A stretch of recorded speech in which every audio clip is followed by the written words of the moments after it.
People of Belgium today, our prayers are with the families that have been so horribly affected by these tragedies. We stand in solidarity with Prime Minister Charles Michel, with the Mayor of Brussels, Yvan Mayer, and the Belgian people in their hour of need. We know what it feels like, and our thoughts and our prayers are with them. I want to emphasize, because I know all New Yorkers want to hear the latest, and the latest is there remains no credible and specific threat against New York City. After the terrorist attacks in Brussels yesterday that left more than 30 people dead and 271 others injured, Mayor Bill de Blasio and Police Commissioner William Bratton have stepped up security at transit hubs across the city. In addition, there's been an increase in law enforcement presence at airports, bridges, and tunnels in and around the city, while high-profile spots, including the World Trade Center and Times Square, have also seen tightened security. And although the mayor has confirmed that there is currently no credible or specific threat facing the region, the NYPD is working closely with the FBI and its international partners to monitor the global security situation. These were the scenes at the Brussels International Airport yesterday morning, minutes after a twin blast hit the airport's departure hall. And just an hour later, there was another explosion at the Maelbeek metro station, located in the heart of the capital. The blast came just 4 days after one of the leaders of the November Paris attacks was captured in Brussels, a city that's been the focal point for the intelligence community in recent months, with a growing number of terrorist cells said to be operating there. ISIS has claimed responsibility for the attacks, and two brothers with criminal records but not on any terror list are believed to have been the suicide bombers. A third man seen in airport surveillance video is also believed to have participated in the attacks.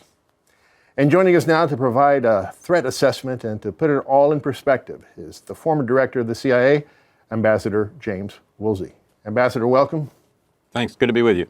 Now, Ambassador, what sort of intelligence sharing are agencies like the NYPD, FBI, and the CIA likely having right now with their counterparts in Europe after the attacks? And is it likely very different than what the conversations they had before the attacks? It may be to some extent, but this is all changing in part because of the role of electronic intercepts of communications and the like have been effectively changed, made a lot harder by encryption.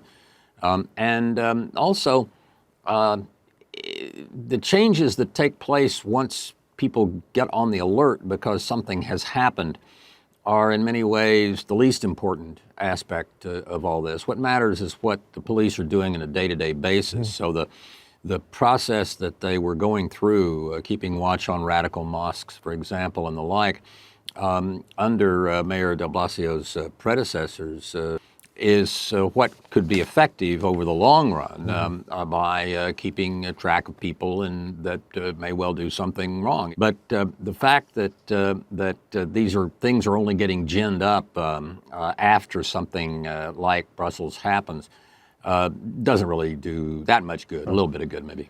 You know, by the way, you make reference to what was called the demographics unit. That was the unit that surveilled some of the members of the Muslim community during the Ray Kelly, when Ray Kelly was commissioner. Just yesterday, presidential candidate Ted Cruz blasted, really, the de Blasio administration for ending that demographic unit. So you agree with him? Surely. I think that what Kelly and the mayors back then were doing, they had some help from some retired CIA people who know a lot about this, and this was, I think, effective. And New York was able to forestall, I think, a number of terrorist attacks by that. And people shouldn't get the idea that that means that anybody believes that all Muslims are terrorists, but the terrorism that is coming from this aspect or part of Islam is something that we have to pay attention to, or we're going to miss what's happening. Well, Belgium has been called Europe's terror headquarters, or Europe's terror central. Do you think it deserves that reputation? And if so, what makes that country so susceptible to terrorist incursions? Well, it's not just Belgium. It's in many ways Europe as a whole, and part of what's different there is that assimilation is not in Europe is not what it is in the United States. If we get somebody into our neighborhoods in the U.S. and he and his family are from a country one has never heard of, what's going to happen? You're going to have a barbecue welcoming them. They're going to help the kids get into Little League and the soccer and so forth. They're going to be welcomed. And they get integrated into American society. In Europe, that's often not what happens. It's a separate culture, continues to operate and is set up. Happens some in the United States. It's a question of degree. But the Europeans don't integrate newcomers into their society nearly as well as we do. What about the European Union's open border policy? Is that a problem also? Well, it may be under the current circumstances. They should perhaps over there in Europe send some folks to talk to Bloomberg and Giuliani and Kelly and find out how to run an intelligence operation. I think they're doing some things. The Belgians, for example, took them quite a while to find this terrorist, but part of the problem was that they can't conduct police raids on a residence after 9 p.m. Now, they cover themselves with various restrictions like that, which are really kind of odd if they recognize, as they should, that they are in a war. It's just, as Trotsky said, you may not be interested in war, but war may be interested in you. And the war of terrorism is interested in Europe, and Europe keeps wanting to say, hey, we don't want to play. We want something else to happen.